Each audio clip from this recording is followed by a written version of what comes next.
Сайн байцгаана уу саруул ухаанд монголчуудаа.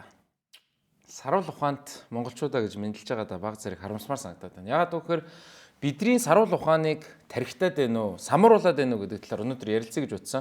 Зарим хэвлэл мэдээллийн байгууллагууд бизнесийн зарчмаар ажиллаж байна эсвэл бидний төлдөг татврын мөнгөөр бидний сонголтонд, амьдралд нөлөөлж байна гэдэг талаар ярилцъя гэж утсан юм а.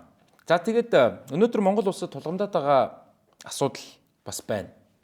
Энэ маань хин нэгэнд урьдчилж мэддэггүйгээр байцаадаг, эрүүдэн шүүдэг, ял тулгадаг, зохиомл эрг үүсгдэг ийм нөхцөл байдал гаарад Монголын ардчлал, тусгаар тогтнол, эрх чөлөө, мэдэх эрх чөлөө, хэвлэн нийтлэг эрх чөлөө яг энэ цаг мөчид маш хэцүү нарийнхан дэнсэн дээр байгаа яг энэ цаг үед ийм дугаар хийхээс өөр аргагүй болж байна. Эрх чөлөөт нийгмээс дарангуул руу шилждэг бүх төрлийн яг энэ зүйлс Монгол улсад болоод байгаа. Хин нэг айдсаар удирддаг, амийг нь үддэг, бизнесийн зарчим, зах зээлийг нь хумдаг, боодог, чөлөө төрсөлдөөнийг хаадаг, үгээ илэрхийлэх, эрхийг хаадаг ийм нөхцөл байдалд амьдарч байгаа учраас энэ дугаарыг ч гэсэндээ зайлшгүй хийхээс өөр аргагүй байдал түрээд байна. За тэгээд дугаарын маань зорилго бол маш энгийн. Туурах тусгаар Монгол улсын иргэн бидэнд байгаа хамгийн том хүч бол төлөөллийн зарчмаар явуулсан их сурвалжуудаа хяналт явах. За энэ бол мэдээж цахимаар. Тэр тусмаа цахим орчны нээлттэй байдал. Зөвхөн энийг л ярих гэсэн. Цахим орчны нээлттэй байдал гэдэг маань бидэнд өнөөдөр төрийн түвшээдүүдээ 4 жил тутам нэг сонгодог эрх баригчтай өөрсдийнхөө татврын мөнгийг хянах ямар боломжууд байдгийг, ямар сайтууд байдгийг, хэрхэн хяндгийг улмаар бидний боломжийг ашиглаж эсвэл бидний боломжийг хааж, боож магадгүй бидний амьдралд нөлөөлсөн ийм тохиолдол байна уу?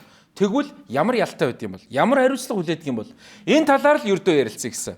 За мэдээж нэр бүхий хин нэгнийг эсвэл хэвлэл мэдээллийн сайтуудыг ч юм уу тодорхой хэмжээнд тэртээ дөргөө дурдж таарна.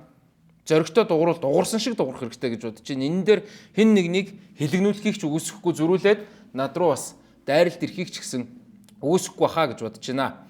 За тэгээд нэг зүйлийг дахин давтан хэлмээр байна. Тэ намайг амаржин гэдэг.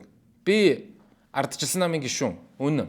Гэхдээ YouTube чаналынхаа этикийг бодсон ч тэр хувь хүний зарчмыг бодсон ч тэр энэ дугаар болон ирээдүйд гарах дугаарууд ямар нэгэн байдлаар улс төрчихгүй хин нэгэн хувь хүнийг, нам эвслийг эсвэл ашиг сонирхлын бизнесийн байгууллагуудыг улаан цайм одоо нэг талд нь гар сурталчилж эсвэл хин нэгнийг ямар нэгэн байдлаар харлуулах зорилго бол ерөөсөө байхгүй. Зүгээр л та бүхэндээ сонирхолтой, хөгжилтэй, үн цэнийг бүтээсэн үнэхээр хэрэгтэй гэж байгаа контентуудыг хий гэж л зорж байгаа иргэн хүний өнцгөөс гэдгийг дахин хариуцлагатайгаар хэлмээр байна. За мэдээж хэдүүлээ онлайн платформыг ашиглаад төсвийн мөнгөө хэрхэн хянах боломжуудыг бол харъя гэж бодож байна. Давхар нэг зүйлийг сануулмаар байна. Хэвлэл мэдээллийн байгууллага жишээ нь хин нэгэнтэй хамтарч ажиллаж болно. Мэдээж болдгүй яах вэ? Энэ чинь бас л бизнесийн байгууллага. Харин энэ шилэн данс бидний төсвийн мөнгөөр хаанаас их усүр нь гарч байгаа талаар мэдээж шилэн учраас нээлттэй тавьсан байгаа.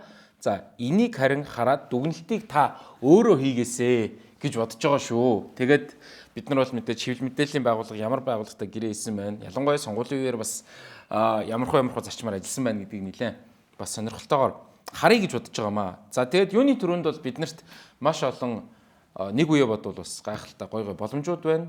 За тэрний юу гэхээр зэрэг шилэн данс, цэг.gov, цэг.mn гэж байна. За open data гэж бас байгаа. Open data цэг.mn гэдэг бол яг өнгөрсөн одоогийнх нь ингээд харьцуулах тийм одоо та нэрээ хийгээд хайж болно. Жишээ нь альва хувь хүний болон компани талаар эзэмшилтэй холбоотой ийм мэдээллүүд бол байдгийн байна. За open data цэг бүртгэл цэг.gov цэг.mn бол яг одоогийнхыг ингэж харуулж байгаа ийм датаны бүртгэлийн бас сайт байгаа.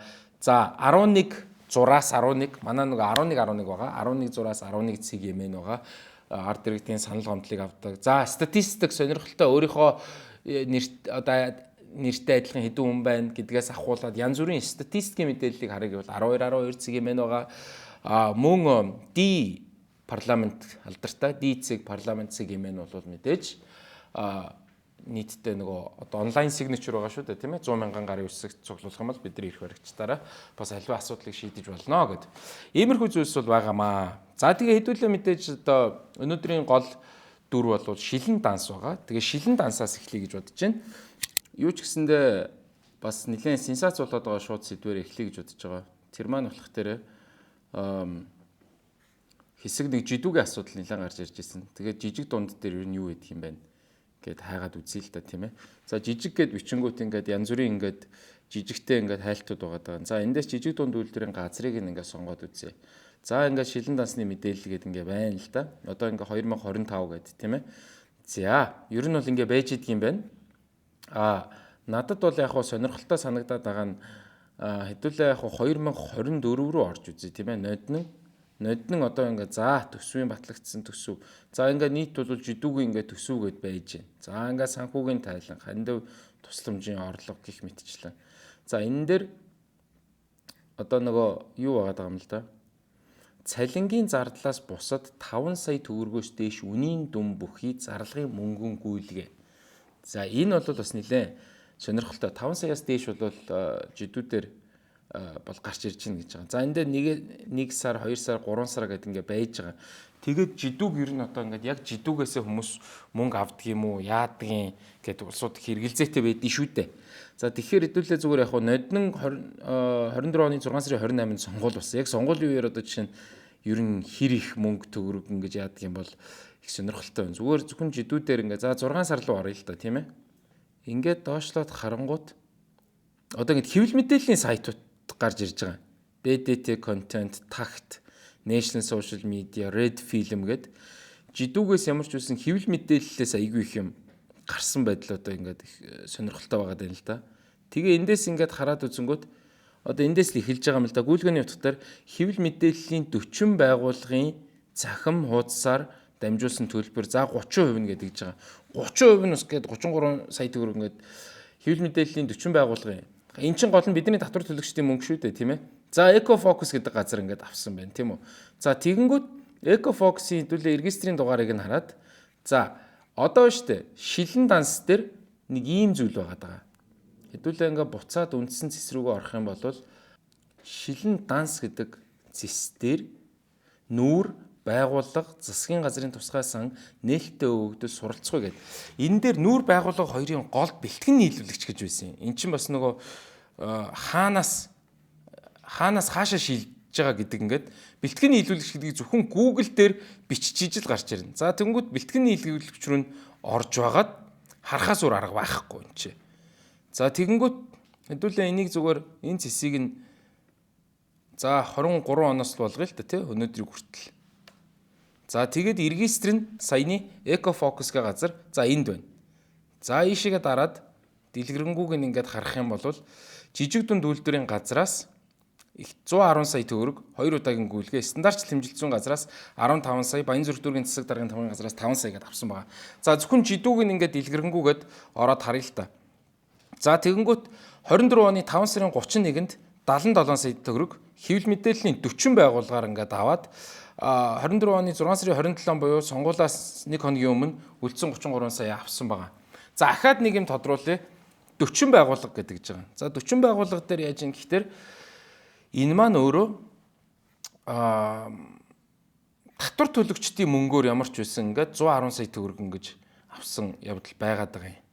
За буцаад нөгөө регистр авсан EcoFocus руугаа ороод ингээд харангуут гэрээ хэвлэгдсэн ингээд гэрээ нь байж байгаа юм. За гэрээг нь мэдээж ингээ хараад айгуу гоо ингээд бүх гэрээнүүд нь ингээд байж ин л да.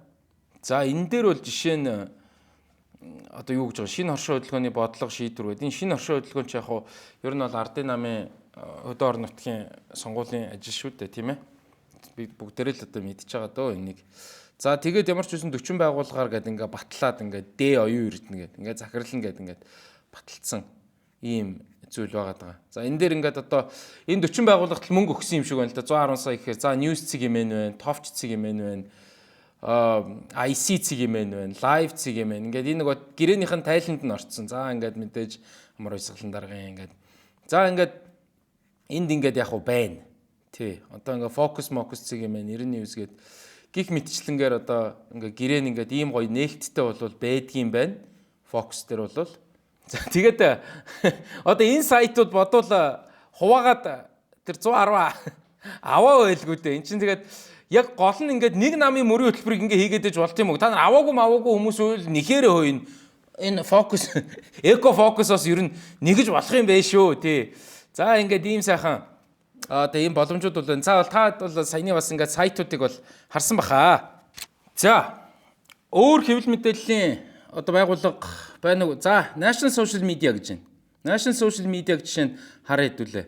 За ингээд энэ маань бол за копидлоо бэлтгэн нийлүүлэгчдээр очлоо. Хэдүүлээ яг ингээд он сарын ингээд зүгээр ингээд 23 руу явуулж үзье. Энд чинь 23-аас хойшоогоос явдгүй үед байлээ шүү. Энэ дараа нь зүгээр юуг нь хэлж өгнө. Яагаад ингээд 23-аас хойшоос явахгүй байна гэдгийг нь энэ шинээр шинжлэгдсэн юм байлээ. За тэнгууд National Social Media гэл ингээд гараад ирж байгаа. Пүү 565 сая 600 мянга гэж байгаа байхгүй. 565 сая 600 энэ араа эхлээд 500 За энэ араа 500 саяыг эн чинь юу үсттэй байж та жижиг дунд үйлдвэрийн газраас 500 саяг авсан байна. За цахим хөгжил харилцаа холбооны яам тухайн үед чинь энэ одоо он сар нь одоо энэ бодвол 23 оны 12 сар ингээд за энэ учрлын сайд байх үед юм шиг байна. Жижиг дунд үйлдвэрийн газраас 500 сая төгрөг авсан байгаа. За тэгээд энэ нараа шууд дамжуулалт гээд 5 сарын 31-нд сонгуулийн сурталчилгаа 6 сарын 10-нд эхлээд 26-нд таагдаад 28-нд сонгуул дууссан. За тэгээ мэдээж одоо бид бүгдийн 500 сая төгрөгөөр бол ингээд шууд дамжуулалт бол хийсэн байна. Бид гайхаад байгаа жижиг дунд үйлдвэрийн газрын хэдүүлээ зүгээр эрхэм зорилгыг нь харъя л та. Энд чинь ингээд байна л та. Жижиг дунд үйлдвэрлэл үйлчилгээ хоршооны салбарыг эрчимтэй хөгжүүлж, өрсөлдөх чадварыг дээшлүүлж, үндэсний үйлдвэрлэлийн өсөлтийг хангах, импортыг орлох, экспортыг нэмэгдүүлэх, бодлогын хэрэгжилтийг хангах, хөнгөлөлтөө зээл татаас олгох, улмаар нийгэм эдийн засагт жижиг дунд үйлдвэр хоршооны салбарын эзлэх байр суурийг бэхжүүлэх, тэдгээрийн хөгжлийн цаашдын чиг хандлагыг тодорхойлж, төрийн дэмжлэг үзүүлэх, тэдний эрх ашигт нийцсэн бизнесийн таатай орчныг бүрдүүлэх, эрхэм зорилготой засгийн газрын хэрэгжүүлэгч агентлаг юм гэж байна. За, ямар ч үсэн ингээд за энэ ч ингээд мэдээж говьлхал багталтаа сурталчилсан энэ төр гээд тэгэд хамгийн гол зорилго нь шүү дээ. Нэг намын мөрийн хөтөлбөрийг аваачаад ингээд юу яатсан л асуудал байгаад байгаа юм л да. Жидүүгээс мөнгө аваад тэгээ шууд дамжуулалт гэдэг маягаар ингээд явцсан байна. За тэгээд ягаад жидүүг онцолж гинүү гэхээр зэрэг өөр мэдээж ингээд олон сангууд байдаг бахалтай. Энийг бол хэдүүлээ search bar-н дээр хүсснээрээ та хайгаад энэ зүйлсийг бол хянж болох боломжтой болох нэ гэж байгаа. За тэгэнгүүт байна штэ. Энэ одоо 500 сая төгрөг авцсан гэдэг. 500 сая авцсан. National Social Media гэдэг энэ ямар учиртай юм. Та бүхэн регистрийн дугаарыг нь аваад 603 4039 зя энийг аваад open data дээр ингээд оруулчих болж байгаа. Ингээд энэ хайлтыг хийгээд үзэнгүүт National Social Media хязгаарлалт хариуцлагатай компани ийшээгээ орлоо, харлаа. Одоогийн жаргал захирал нь бол од гэрлийн мөнх жаргал юм байна. За нөгөө Хархуугийн Мандах Баяр гэдэг хүний бас сайт байсан байна. За ингээд энэ хүн бол юу яасан байна? Ийм их хэмжээний жидүүг бол авсан байна. Сайхан 500 саяар шууд дамжуулалт хийсэн байна. За тэгээд Чингэлтэй дүүргийн 9 дугаар хороогод ингээд бүр хаягтайгаа хүртэл ингээд байгаад байгаа. За тэгэнгүүт зүгээр ингээд хин нэгнийг хайж болд юм уу гэд харъя л та тийм ээ. Open data-гаар. За тэгэнгүүт ингээд 714 19 оны хөрөнгө орлогын мэдүүлэг гэж тэгж байна. Бодвол энэ 24 онд сонгуульд төвшөг юм шиг байна. За нийт орлого 956 сая гих мэтчлийн. За ингээд өөрөөх нь хөрөнгө оруулалт гээд ингээд сайхан ингээд ийм авгаа их түүхтэй ингээд одоо жишээ нэг зүгээр ингээд нэг хүнийг ингээд онцлоод харахад ингээд ийм байгаа шүү. Ер нь бол хэнийгч харж болно. Амарчин нэмэх хоёрыг ядч гисэн ингээд хайж болно. Юу байгаа юм л да. Намайг ер нь хараад тэрэггүй шүү зөө. Би зүгээр урдчлаад өөрөө харуулчих. Сая ангаа болсон дөө. Ер нь ангаа болсон гэж хэлж болно. За одоо ингээд харангуут 23 оны хөрөнгө орлогын мэдүүлэг гээд за эндээс ч юугаар харах нь. За яах вэ? Тэгээд нэг л ихтэй малга. За тэгээд Inet Entertainment, за манай Comedy Lab байна, Carnegie Appliance, за манай сургалтын төв байна, тийм ээ. Гэрэлт камера, за эмийн сан маань байх шиг байна, гих мэтчлэн ингээд юмнууд бол байна. За ингээд иймэрхүү маягаар бол одоо Open Data Lab-аас бол хүний нэрийг бичээд байгууллагын регистрийг бичээд ингээд хамаарлыг нь бол ингээд харж болж байна. За цаг үеийн асуудалтай холбоотойгоор бас их сошиал орчинд их сонирхолтой зүйлс болсон. Нэг хулгайчийг бариараа гэдэг шиг троллийг бариараа гэдэг нэлээд олон сайтууд ингээд гарч ирээд тэгээд ухаж үзлээ л дээ. Тэгсэн товч гэдэг нэг гоё сайт байна. За тэгээд яг хуу зүгээр товчийг хэдүүлээ бас хайж үзье л та ингээд байнгын нөгөө энэ троллцсон тэр троллцсон гэдэг нөгөө цаг үеийн асуудалтай холбоотой байгаа учраас саяны search-оос юуг нь хаваад регистрийг нь аваад энэ яг хуу зүгээр ахаал хэлэхэд нээлттэй мэдээлэл шүү тий. За он сарын өөрчлөөд. За ингээд дэлгэрэнгүй товч report гэх газар байна. За товч report бол ингээд 83.1 сая төгрөг авсан байна.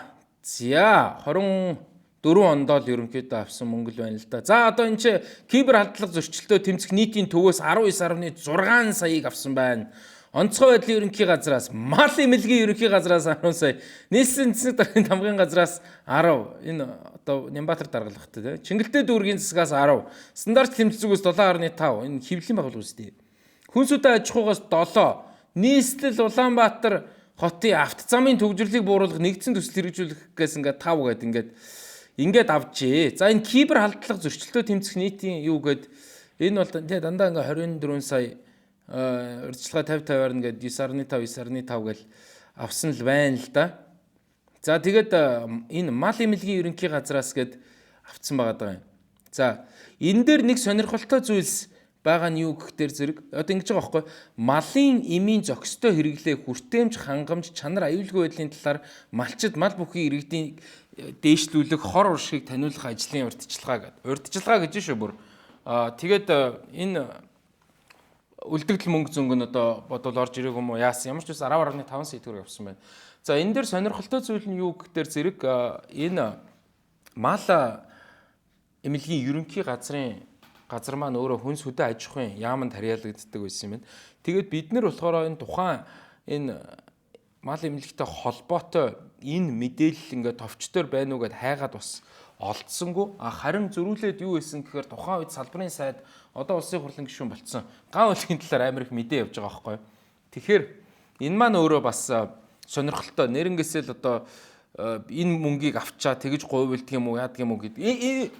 Та бүхэн өөрсдөө хардах хэрэгтэй шүү. Би бол зүгээр мэдээлэг чинь. За тэгээ нийслэлийн засаг даргаас гэдэг ингээд мэдээж энэний ингээд дэлгэрэнгүй харах юм бол бусдаар гүйцэтгүүлсэн ажил үйлчлэгээний төлбөр хураамж гэдэг 24 оны 2 сард авсан байх жишээний гих мэтчлэн байгаад байна. За товчтойр хэдүүлээ төгөнгөт саяны регистрийн дугаарыг нь одоо ингээ хийгээд сая бол одоо цаг үеийн асуудалтай холбоотой нэлээн л эдрэтэ сонирхолтой зүйлс болж өнгөрлөө шүү дээ. За ингээд одоо энэ байгууллагыг ингээ харж болно. За ямар ч байсан бидний татвар төлөгчтэй холбоотойгоор нийтдээ 83.1 сая төгрөгийг энэ хугацаанд бол ингэж авсан байна. Төсвийн мөнгөөр бас ингээд сонгуульд гоё юм уу гоё. Зүгээр гоё. Тэрийг л хэлэх гэсэн. Тэгэд энэ Open Data Lab дээр бүгдээрээ товчийн ингээд мэдээллүүдийг ингээд харах юм бол энэ Digital PR энэ нөгөө холбогдоод идэгээс алдартай. Digital PR гэдэг компани яасан байгаа. Хамааралтай байсан байгаа. За тэнгууд Open Data дээр Digital PR-ыг бас харж үзье гэж бодож байна л да. За тэнгууд регистрийг хийн штэ. Энэ бол сая нөгөө юун дээр байсан шүү. Шилэн данс дээр байсан регистр. За тэнгууд Digital PR гэх компани байгаа. За энэ ч ингээд нөгөө ямар учиртай алдартай үг гэдгсэн чинь анх нөгөө үүсгэн байгуулагч нь Эрдэнэт Гамар жаргал Амгаланбаатар Эрхэнбаяр гэж нэр байгаа юм. Энэ нэрийг түр цээжилж байгаарай. Сонирхолтой юм нь болохоор Digital PR HKK-г Google-ээр бичээд имиж рүү оронгууд нэг энэ UBN дээр байгаа нэг юу гараад ирж байгаа. Одоо нэг ноцтой баримт гэх юм уу. Тэгээ улсын хурлын дараа Гамар өсөлтгийн төрсөн ахын хүүхэд Ад Минерал хувьцаа компани хувьцаа эзэмшигч Богнар Хятад улсын иргэн Хасбатартай 19 оноос хойш хамтарсан компани эзэмшиж холбоотой байжээ гэ. За их хурлын дарга байна. За Чулуун загд Ардын намын гинсек тийм ээ. За тэгээд энэ ч за яг ингээ холбоогүй гэсэн бол мэдээлэл бол явсан. За тэгсэн саяны энэ Амгаланбаатар Эрхэнбаяр гээд за энэ нэр маань бол өөрөө юу л вэ л да. Амгаланбаатар гэдэг хүн маань бол ерөнхий сайд их хурлын дарга Амар Баясгалангийн төрсөн ахын юм байна. За тэгээд ерөнхийдөө бол энэ ч ингээд минерал нүүр угаах гэд хамгийн гол хэлэх гээд байгаа зүйл нь энэхүү баримтын учиг холбоог хөөж олоход өнгөрсөн сард ил болсон шинэ хоршоо. Энэ нөгөө амар баясгалан, амар сайхан энэ төр шинэ хоршоо гэж одоо сонгуульжингаа явсан шүү дээ. Дээрээс нь шинэ хоршоо бол хууль зөрчсөн, үндсэн хууль бол зөрчсөн асуудалтай юм билэ. Нэгдүгürt нэг намын PR тэгээд засгийн ажил гэж явж байгаа юм л да. Тэгээд үнэхээр хууль одоо шудраг бус ийм хууль байгаа бол одоо иргэн бүр хуулигаа зөрчих үүрэгтэй гэж доктор Ким хэлсэн байдаг. Хоёрдугаар асуудал нь болох дээр энэний нөгөө санхүүжилтэн тодорхойгүй байсан учраас үндсэн хууль зөрчсөн. Тэрийг бол ингээд жидүү мэдүүгээд янз бүрийн энэ тийм наац цааш мөнгө шилжүүлсэн асуудал байгаа юм билэ. Ирэх барьж байгаа нам учраас явах та тэгээ сайхан юм уу сайхан. Энэ шинэ оршоо одоо рекламдах тийм үү? Хэвлэлүүдтэй хийсэн 1.7 тэрбум төгрөг гэж байгаа. Энэ 1.7 тэрбумаар л дандаа ингээд одоо хэвлэлүүдээ ингээд харах юм бол шинэ оршоотой холбоотой ингээд айгүй их мэдээлэл байгаа. Энэ бол цэвэр амар баясгалан руу явсан, амар баясгалангийн PR руу явсан юм асуудал юм шиг байгаа юм л да. Тэгээд сая бол жишээ нь 500 сая бол манд хоёрын компаниас ингээд шууд амжуулалтыг гарцсан байх жишээний. Ингээд явахдаа хувийн компаниудаас мөнгө аваад ингээд сайхан шудраг сонгуульдаж болно. Бидний татврын мөнгөөр сонгуульдаад байгаа асуудал байгаамаа гэж байгаа юм. За тэгээд энэ дээр бас хэлэхэд сая хөөгд үтсэн энэ Digital PR гэдэг компани одоо ингээд татан бугтцсан байгаад байгаа. Тэгээд нэг хоногийн дотор энэ нөгөө юу н гараад ирсэн чинь мэдээлэл нь гараад ирсэн чинь тэгээд нэг хоногийн дотор дампуурч мампуураад гайхамшигтай юм зөндөө болсон мөлий. За энэ мэтчлэнгээр бид нэр төрийн санхүү зохицуул төсөв хуваарлтыг бол одоо хянж болдог бахан байна. Тэгээ бид нар өнөөдөр харлаа. Бидний мөнгөөр бодит байдал дээр 2-3 сая ухахад л яах вэ нэг гой нэршил томьёо өгөөл төсөв мөнгөөр сонгуультцсан л байж штэ. Их хурлын дарга сонгуультцсан л байна штэ. Гаамлаг гишүүн сонгуультцсан л штэ. Ардын нам сонгуультцсан. Ахаад зөндөө юм гаргаж ирнэ. Гэхдээ яг уу нэрш томьёо нь гоё. Гэхдээ тэгвэл сайхан юм л да. Ирэх мэдл нь байгаа учраас хийцэн л биш штэ. Тэгээ бид нар бүгдээрээ харж болж байна. Бүгдээрээ ахаад хяналтаа бас нэмэгдүүлмээр байна. Зөндөө одоо юм олон сайтууд бас байна. Энэ дээр зөв зохистой хэрэглээд ингээд харах юм бол бодит байдал ийм л биш. Бидний татврын мөнгөөр тарих угааж л биш. Худлаа юм уу? Тэгээ одоо жишээ нь жидүү гээд хэдlээ эрхэм зорилгыг уншсан шүү дээ. Яг зорилттой биелүүлж байгаа юм уу? Ийм л байж штэ. Би бас бусад бас контент үйлдвэрлэгч нар олон нөлөөлж байгаа хүмүүс уриалмаар байна. Түшгэ. Эдрбата Оросд хайртай шиг Монголд хайртай бол тийм ээ. Субата ер нь бүгд одоо надаасаа илүү investigative journalism-ыг бол мундаг хийж байгаа зөндөө хүмүүс байгаа шүү дээ. Тэ иргэн би та бид нар бүгдээрээ бас энэ анхаарал хяналтаа сайжруулмаар байна. За тэгээд эцсийн эцэд бол зүгээр сууж болохгүй хууль эрх зүйн хүрээнд гэж хийж ингэж одоо хамгийн хуваагүйгээр ард түмний тархийг угаадаг, ард түмнээ шулдаг, ловирдаг ийм л асуудал байна. Энийг л гаргаж ирэй гэж бодсон юм аа. За тэгээд бидний татврын мөнгө хэрхэн зарцуулагдж байгааг та бас харж байгаа бох. Тэгээд саруул ухаан татвар төлөвч Монгол хүн танд дүгнэлтийг үлдээе. Тэгээд ганцхан зүйл өсөж байгаа. Дүгнэлтээ комментээр илгээгээрэй. Анхаарал тавьсанд баярлалаа.